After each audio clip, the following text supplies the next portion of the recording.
মানুষ তার জীবনের একটা বড় অংশ অপেক্ষা করে কাটিয়ে দেয়। জীবনের জন্য অপেক্ষা, জীবন পেলে মৃত্যুর জন্য অপেক্ষা, উপেক্ষার জন্য অপেক্ষা, অপেক্ষার জন্য অপেক্ষা, আক্ষেপের অপেক্ষা।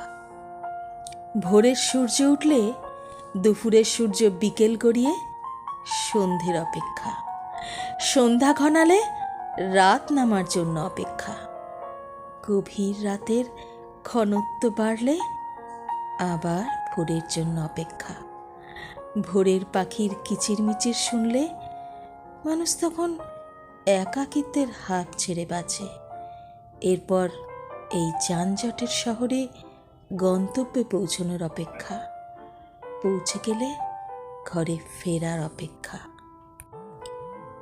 ঘরে ফিরে মানুষ অপেক্ষার ছলে একটুখানি প্রশান্তির খোঁজ করে, সেও দীর্ঘ অপেক্ষা।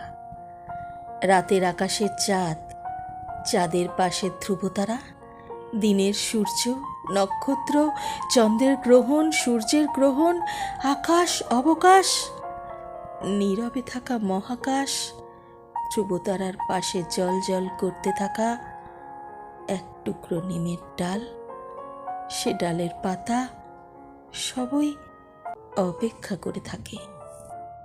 প্রিয় মানুষের জন্য অপেক্ষা, অপ্রিয়তা থেকে নিজেকে লুকিয়ে রাখার অপেক্ষা, জীবনের সবটুকু আক্ষেপকে ভুলে থাকবার অপেক্ষা, ভুলে গেলে আবার স্মরণ করার অপেক্ষা, স্মৃতিকে ভুলে যাবার অপেক্ষা, স্মৃতিকে আবার আঁকড়ে ধরার অপেক্ষা, শত বছরের প্রতীক্ষা।